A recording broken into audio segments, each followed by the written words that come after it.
Hello guys, कैसे हैं आप सब लोग। लेवल अप की एपिसोड 39 के साथ हाजिर हूँ। एपिसोड की शुरुआत में डंजन के बाहर का सीन दिखाते हैं। डंजन के बाहर जहाँ पर माइनिंग की टीम खड़ी होती है, वहाँ पर वॉइस मास्टर चाइन आती है। चाइन वहाँ पर आते ही माइनिंग टीम में जिन्वू को ढूंढने की कोशिश करती है, लेकिन जिन्वू उसे वहाँ पर नहीं मिलता। चाइन कहती है कहीं उसने माइनिंग टीम को छोड़ तो नहीं दिया। माइनिंग टीम के कैप्टन आगे बढ़ते हैं और चाइन से कहते हैं आज तो आपका डे ऑफ था, आप यहाँ पर क्या कर रही है। चाइन कैप्टन से कहती है क्या संग जिन्वू आज नहीं आया, मैं जिन्वू को यहाँ पर ढूंढ रही हूँ।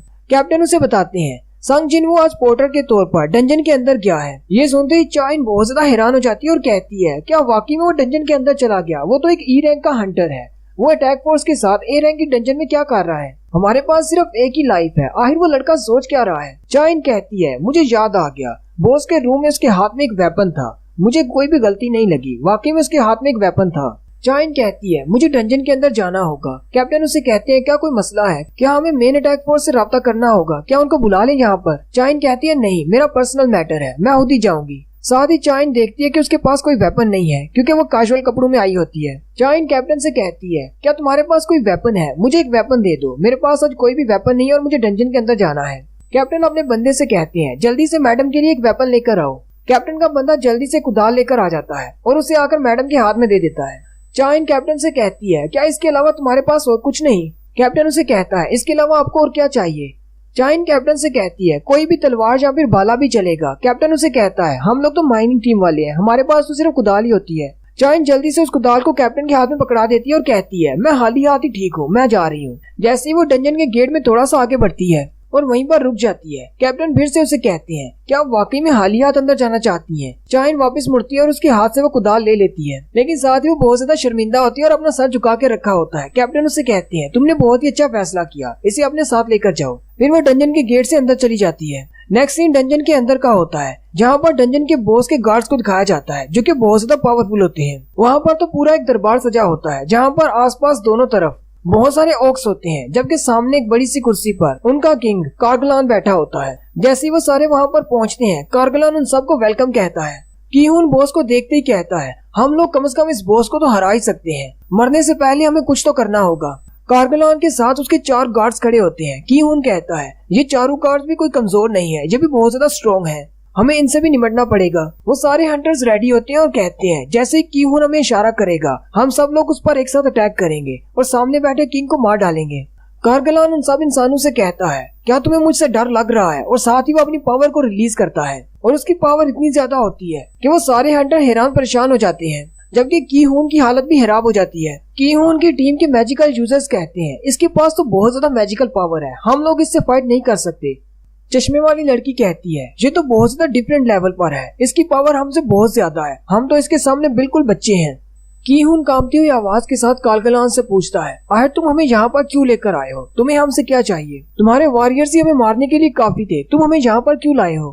कार्गलान उसे आगे से कहता है मजे के लिए। ये सुनते ही कीहून बहुत ज्यादा घबरा जाता है और कहता है क्या हम इंसान सिर्फ तुम्हारे मजे के लिए हैं। कार्गलान कीहून से कहता है जब तक हमारा टाइम यहाँ पर पूरा नहीं हो जाता तब तक हम तुम लोगों को एक एक करके मारते जाएंगे और मजा करेंगे। लेकिन साथ ही कार्गलान कहता है लेकिन यहाँ पर कुछ बहुत ज्यादा अजीब है। असल में कार्गलान जिन्वू की तरफ देख रहा होता है। कीहून बहुत ज्यादा गुस्सा हो जाता है और कहता है ये मॉन्स्टर हमें अपना दुश्मन समझने की बजाय बल्कि हमें सिर्फ एक खिलौना समझ रहा है जिसे वो मारकर फेंक सकता है, सिर्फ अपने एंटरटेनमेंट के लिए। साथ ही कीहून चिल्लाता हुआ कार्गलान की तरफ आगे बढ़ता है और अपने साथियों से कहता है अभी टाइम है, चलो आगे बढ़ो। लेकिन उसके साथी वहीं पर जम जाते हैं। वो इतने ज्यादा खौफजदा होते हैं कि अपनी जगह से हिल भी नहीं पाते। कीहून अकेला ही भागता हुआ कार्गलान की तरफ आगे बढ़ता है।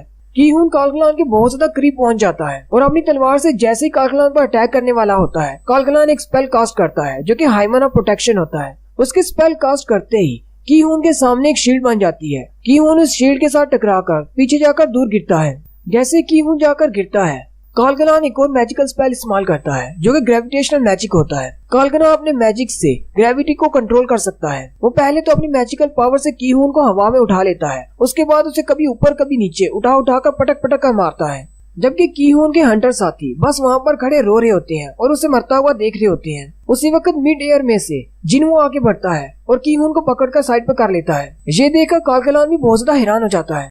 कीहून बहुत ज्यादा जख्मी होता है। जिन्वू कीहून से कहता है ये डंजन हंटर्स गिल्ड की प्रॉपर्टी है, इसलिए मैं इंटरफियर नहीं कर सकता। लेकिन बहुत जल्दी तुम्हारी अटैक फोर्स मरने वाली है, इसलिए मैं तुम लोगों की मदद करना चाहता हूँ। मुझे बस तुमसे परमिशन चाहिए। मुझे बताओ, क्या मैं इस रूम में सारे मॉन्स्टर्स को मार सकता हूँ? उसी वक्त कालगलान का एक गार्ड आगे बढ़ता है और जिन्हू पर अटैक करने लगता है। जिन्हू अपने हाथ को उसकी तरफ करते हुए अपने डोमिनेटर टच इफेक्ट को एक्टिवेट करता है और उस गार्ड को बिल्कुल वैसे ही जैसे कालगलान ने की हून को ग्रेविटेशन मैजिक से पटक पटक कर मारा था, उसको भी वैसे ही पटक पटक कर मारता है। जिन्हू की हून से कहता है, मैं तुमसे सिर्फ एक बार और पूछूंगा, क्या मुझे परमिशन है इन सारे मॉन्स्टर्स को मारने की? की हून रोना शुरू कर देता है और उसे कहता है, प्लीज इन सबको मार डालो, मेरी मदद करो, मेरी टीम को बचा लो।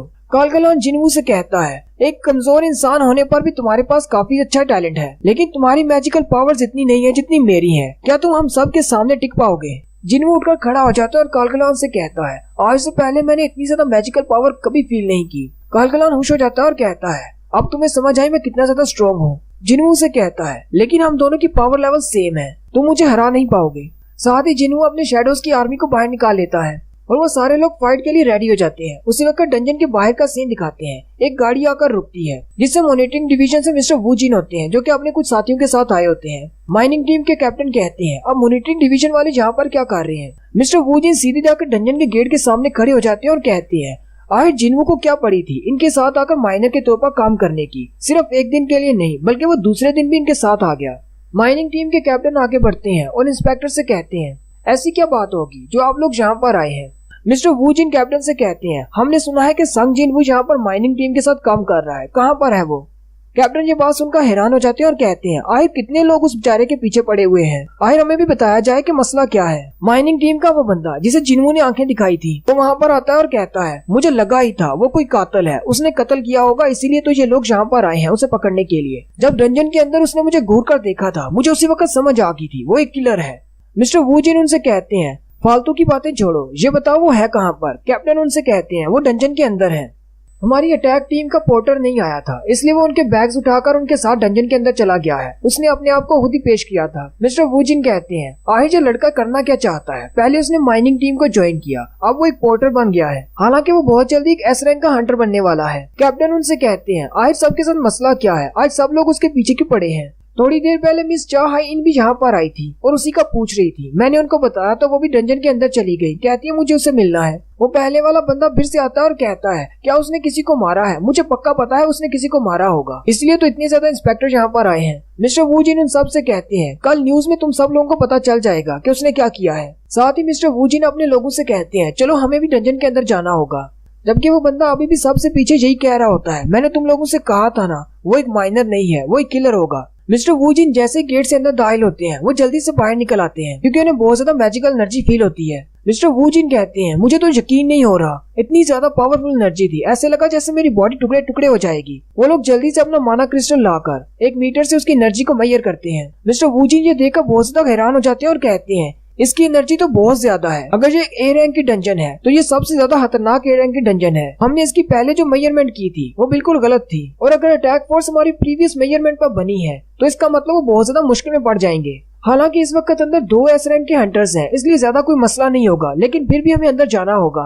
चाइन चलती हुई बॉस के रूम की तरफ जा रही होती है। रास्ते में उसे ऑक्स की लाशें मिलती हैं। चाइन कहती है कि उनकी टीम इन सबको नहीं मार सकती, ये तो सारे हाई ऑक्स हैं। साथ ही उसे एक जबरदस्त एनर्जी फ्लो महसूस होता है। चाइन जल्दी से अपने बाल बांध लेती है और फाइट के लिए रेडी हो जाती है और कहती है, अगर ये बॉस से एनर्जी निकल रही है तो इसका मतलब कीहून की टीम उसको नहीं हैंडल कर पाएगी। नेक्स्ट सीन फिर से बॉस के रूम का होता है। कालगलान जिन्हू से कहता है, तुम्हारे पास तो बहुत ही कम सोल्जर्स हैं, तुम इन सारे सोल्जर्स से मेरे ऑक्स का मुकाबला नहीं कर पाओगे। जिन्हू कालगलान से कहता है, अगर तुम हमें इसी तरह कमजोर समझते रहे तो बहुत जल्दी तुम मरने वाले हो। साथ ही जिन्हू अपनी एक और स्पेशल स्किल को एक्टिवेट करता है जो कि एरिया इफेक्ट होता है। एक स्पेशल रेंज के अंदर जिन्हू के सारे शेडोज की पावर ज्यादा बढ़ जाती है।